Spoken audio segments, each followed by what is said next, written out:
We are without a leader. The dead King of Scotland has no heir. War creeps in from the south, where Edward Longshanks, the avaricious King of England, has returned from successful campaigns in Wales and France. As Longshanks turns his attention to Scotland, the shadow of fear settles across the Highlands. The English have thousands of Welsh longbowmen, hundreds of knights on horseback, and dozens of siege weapons. We Scottish have a rabble of untrained soldiers who do not even know how to march in a straight line. We must act soon. If we're to have any chance of resistance, we need to forge an army by any means necessary. Scotland has soldiers now, if only a few. But if we are to turn back the greed of Edward Longshanks, we'll need many more recruits and much more gold in our coffers. These ancient stones and oaks around us will soon be dredged with the blood of clansmen. An army marches on its stomach, or so the old saying goes. My clansmen have been farming and tending sheep for hundreds of years, but gathering enough food to feed an army is a different matter entirely. Without a strong economy, the meagre forces that we have cobbled together will collapse again. Edward Longshanks, for all his disrepute, has shown his military tactics in Wales, England and France to be very effective, if not cruel and ruthless. He is indeed an enemy to be feared. The English sacked the town of Berwick-upon-Tweed. With that I could call it a battle, but it was truly more than a massacre. Unless we organise our army, there will be more massacres to follow. I pray that we can be ready when Longshanks comes. In villages throughout the Highlands, there is grim talk of skirmishes between Scotland and England. We lost the town of Dunbar this week. Scottish defenders broke ranks and fled. The English have an army that is larger and better trained.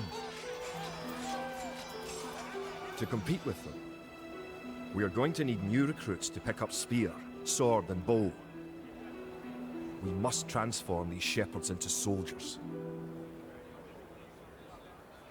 Now that we have militias stationed across the border, the English have slowed their raids. But facing Longshanks' army will be another matter. The wicked English king is yet to bring his famous longbows to bear. Our militias can only get us so far. We're going to need more advanced weapons. Rumours creep in from the south of a giant who leads the forces of Scotland. His great sword driving through earth, man and horse alike. If this mythical knight can stall the English advance, it will give us time to develop the arms we need. Even now our smiths are forging swords and fletchers are crafting arrows and crossbow bolts. Longshanks has invaded, stormed and sacked the city of Perth. Worse, he has captured the fabled Stone of Scone and declared himself King of Scotland.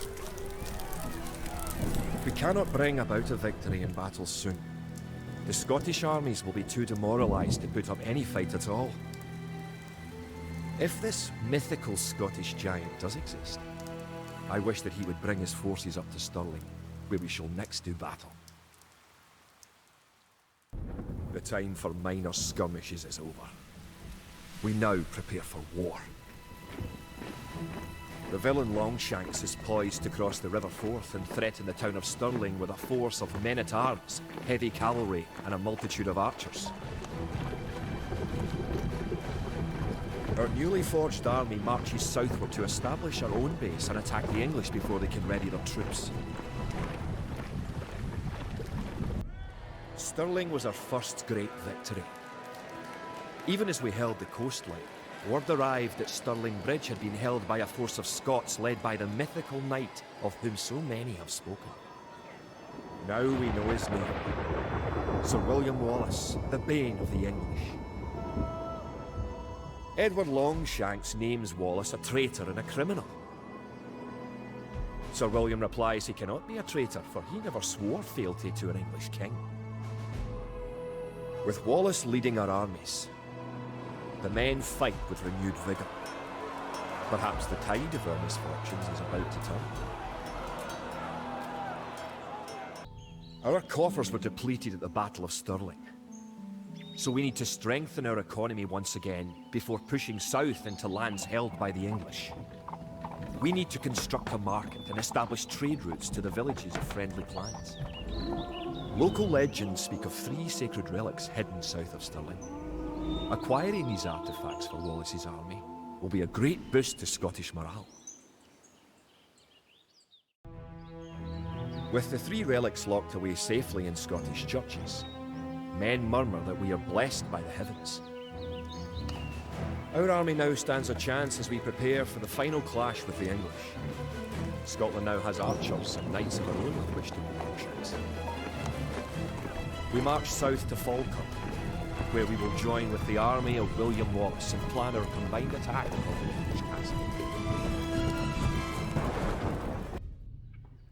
The only way that we can hold the boggy lowlands around Falkirk is to build a castle and as many walls as we can construct in a short time. These fortifications will serve to protect our camp as we construct siege weapons with which to assault the English castle.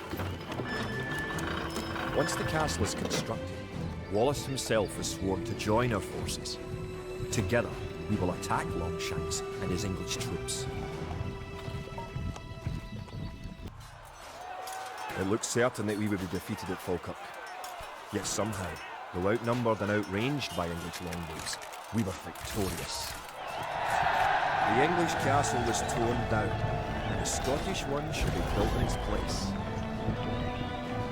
William Wallace has shown us the path to victory. Although he is but one man, he inspires great deeds in others. Many of the Scottish knights and lords have drawn their swords with his. Wallace's own sword is a 5.5-foot beast, forged of course in Scotland. He has sworn not to rest until his sword finds the neck of Edward Longshanks. The struggle will continue, but we have learned the ways of war. Now, it is the English who fear.